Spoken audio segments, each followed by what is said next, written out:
Diamond হারবারে পুনর্নির্বাচনে উত্তেজনা, কেন্দ্রীয় বাহিনীর হাতে ভোটার আটক। খবর পেয়ে ঘটনাস্থলে প্রতিকুর রহমান। প্রতিবন্ধী ভোটারকে হেনস্থার অভিযোগ তৃণমূলের। প্রতিবন্ধী ভোটারকে হেনস্থার অভিযোগ তৃণমূলের এবং প্রতিকুর রহমান তিনি খবর পেয়ে ঘটনাস্থলে যান। ডায়মন্ড হারবার থেকে সরাসরি রয়েছেন আমাদের প্রতিনিধি কোয়েল মণ্ডল। কোয়েল, যে অভিযোগ পাওয়া যাচ্ছে এরপরে সেখানে কি পরিস্থিতি? একদমই দেখো, এই মুহূর্তে যা পরিস্থিতি, প্রচুর পরিমাণে সেন্ট্রাল বাহিনীর জওয়ানরা এবং রাজ্য পুলিশের ফোর্স তারা এসে একেবারে কিন্তু যে মফটা তৈরি হয়েছিল সেই মফ দূরে সরিয়ে দিয়েছে। গ্রামের মানুষজনকে লাঠি উঠিয়ে কার্যত বাড়িতে ঢুকে যাওয়ার কথা বলা হয়েছে। মূলত যে ঘটনা ঘটেছে, আজকে তুমি জানো যে ডায়মন্ড হারবার বিধানসভার 4টি বুথে পুনর্নির্বাচন হচ্ছে নির্বাচন কমিশনের নির্দেশ মতন। একইভাবে কিন্তু এই 4টি বুথের মধ্যে রয়েছে চাঁদা এলাকা, সেখানে 179 নম্বর বুথ এবং এই বুথের ভোট গ্রহণ কেন্দ্র চাঁদা অবৈতনিক প্রাথমিক বিদ্যালয় এবং এই বুথের টোটাল 975 জন ভোটার। সকাল 7টা থেকে কিন্তু ভোট গ্রহণ প্রক্রিয়া শুরু হয়েছিল এবং তারপর যেমনটা অভিযোগ আসছে, এই বুথেরই একজন ভোটার যিনি শারীরিক দিক থেকে বিশেষভাবে সক্ষম, হানিফ শেখ, সে ভোট দিতে যখন লাইনে দাঁড়িয়েছিল, একই সঙ্গে তার মাও কিন্তু ঠিক তার পেছনে লাইনে দাঁড়িয়েছিল। এই বিশেষভাবে সক্ষম হানিফ যখন ভোট কেন্দ্রের মধ্যে গিয়ে সে ভোট দিতে শুরু করে এবং সে পুরোপুরি মানসিকভাবে যেহেতু একেবারে বিধ্বস্ত এবং অনেকটা তার মানসিক ভারসাম্যহীনতা রয়েছে, স্বাভাবিকভাবে তার মা কিন্তু সেখানে ঢোকে এবং তার মায়ের ঢোকাকে কেন্দ্র করে যেটা অভিযোগ সামনে আসছে নিয়ম ভঙ্গের, কার্যত সেই নিয়ম ভঙ্গের অভিযোগে এই শারীরিক দিক থেকে বিশেষভাবে সক্ষম ভোটার হানিফ শেখ সহ তার মাকে আটক করেছে বলে অভিযোগ আসছে সামনে। কারা আটক করেছে না, রাজ্য পুলিশের যে ফোর্স এখানে ছিল তারা এবং সেন্ট্রাল বাহিনী আটক করে গাড়িতে তুলে নিয়ে চলে গেছে।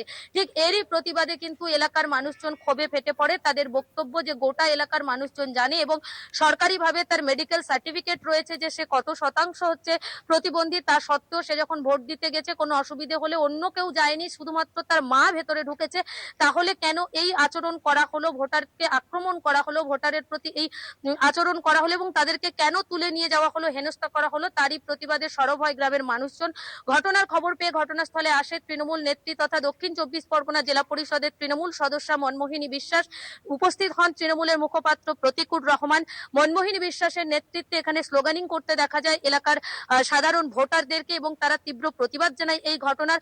ঘটনাস্থলে বিশাল সেন্ট্রাল ফোর্স থেকে শুরু করে রাজ্য পুলিশ বাহিনী রয়েছে। একটা ছোট মাফ তৈরি হয়েছিল, স্লোগানিং চলছিল একেবারে ভোট কেন্দ্রের অদূরে, সেখানে এই মুহূর্তে কিন্তু সেন্ট্রাল বাহিনী এবং রাজ্য পুলিশের ফোর্স তারা এসে সেই মপটাকে সরিয়ে দিয়েছে। এখনো পর্যন্ত ঘটনাস্থলে মনমোহিনী বিশ্বাস এবং প্রতিকুর রহমান তারা রয়েছেন। তারা বলছেন যে কোনোদিন এই ধরনের ভোট আমরা দেখিনি। একদিকে তারা অভিযোগ করছে যে যে ধরনের পুনর্নির্বাচন যে বুথে দরকার ছিল না, সেখানেও ইচ্ছে বশত নির্বাচন কমিশন পুনর্নির্বাচন শুরু করেছে, ভোটারদেরকে হয়রান করছে। তার পাশাপাশি আজকের এই যে প্রতিবন্ধী ভোটারের ওপর আক্রমণ করার অভিযোগ তারা সামনে আসছেন, তাকে হেনস্থা করার অভিযোগ তারা তুলছেন, সে বিষয়ে কিন্তু এই মুহূর্তে পরিস্থিতি যথেষ্ট উত্তপ্ত রয়েছে। তবে ঘটনাস্থলে বিশাল পুলিশ বাহিনী এবং সেন্ট্রাল ফোর্সের জওয়ানদের উপস্থিতিতে তাদের হস্তক্ষেপে কিন্তু এই মুহূর্তে মব সরে গিয়েছে, অর্থাৎ যে স্লোগানিং চলছিল, যে প্রতিবাদ কর্মসূচি চলছিল, সেটাকে সরিয়ে দেওয়া হয়েছে সাময়িকের জন্য। তবে আবারও তোমাকে জানিয়ে রাখবো, গ্রামের মানুষের মধ্যে কিন্তু একটা উত্তেজনা, ক্ষোভ তীব্র আকার ধারণ করেছে। এই মুহূর্তে হয়তো সেন্ট্রাল ফোর্স এবং পুলিশের উপস্থিতিতে তারা এদিক ওদিক চলে গিয়েছে, কারণ প্রচুর ফোর্স তুমি দেখতে পাচ্ছ। একেবারে এই যে ভোট কেন্দ্র চাঁদা প্রাথমিক বিদ্যালয়, সেই ভোট কেন্দ্র প্রখর রোদে, এখনো ভোট কেন্দ্রের সামনে বেশ কিছু জন ভোটার তারা দাঁড়িয়ে রয়েছেন ভোটদানের জন্য।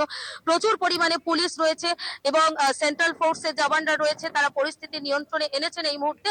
তবে একটাই অভিযোগ যে সকাল থেকে ভোট গ্রহণ প্রক্রিয়া সঠিকভাবে চলার পরও কিন্তু এই প্রতিবন্ধী ভোটারকে কেন হেনস্থা করা হলো, কেন তাকে এবং তার মাকে গাড়িতে করে তুলে নিয়ে যাওয়া হলো, যতক্ষণ না পর্যন্ত তাদেরকে ছাড়া হবে ততক্ষণ এই যে তৃণমূল নেত্রীর নেতৃত্বে সাধারণ মানুষের যে বিক্ষোভ, সেক্ষেত্রে ঘটনাস্থলে প্রতিকুর রহমান তিনি যান, তিনি তারপরে কি জানিয়েছেন এই বিষয়ে? একদম, আমরা প্রতিকুর রহমানের সঙ্গে কথা বলেছিলাম। প্রতিকুরও একেবারে কিন্তু সম্পূর্ণ স্পষ্ট ভাষায় জানিয়েছে যে গোটা চাঁদা এলাকা কেন, ডায়মন্ড হারবার শহর পর্যন্ত প্রত্যেকেই জানে এই যে হানিফ শেখ ভোটার, সে ছোট থেকেই একেবারে জন্ম থেকেই বিশেষভাবে সক্ষম। তার ভোট সে যখন দিতে গেছিল, কোনো সমস্যা হলে সঙ্গে তার মা গিয়েছে। এখানে ইচ্ছাকৃতভাবে কেন্দ্রীয় বাহিনী এই ভোটারের সঙ্গে অসভ্য আচরণ করেছে তার, এবং কোন রকম মহিলা পুলিশ বা মহিলা সেন্ট্রাল বাহিনী ছাড়া ওই ওই যে প্রতিবন্ধী ভোটার তার মাকেও হাত ধরে টেনে গাড়িতে করে তুলে নিয়ে গিয়েছে সেন্ট্রাল বাহিনী, এমনটা অভিযোগ আনছে প্রতিকূল। এবং সেখানে প্রতিকূল বলেছে এই যে হেনস্থা, এই বারবার হয়রান করা ভোটারদেরকে, আজকে প্রতিবন্ধী ভোটারকে হয়রান করা হলো, পুনর্নির্বাচনের নাম করে বিনা কারণে ভোটারদেরকে যেভাবে হয়রান করা হচ্ছে, এর উত্তর 4 তারিখ ইভিএম এ মানুষ ঠিক জবাব দেবে এবং বাংলায় আবার নতুন করে মামাটি মানুষের সরকার প্রতিষ্ঠিত হবে বলে কিন্তু প্রতিকূল জানিয়েছে। ধন্যবাদ কোয়েল, আমাদের সঙ্গে সরাসরি ছিলেন প্রতিনিধি কোয়েল মণ্ডল।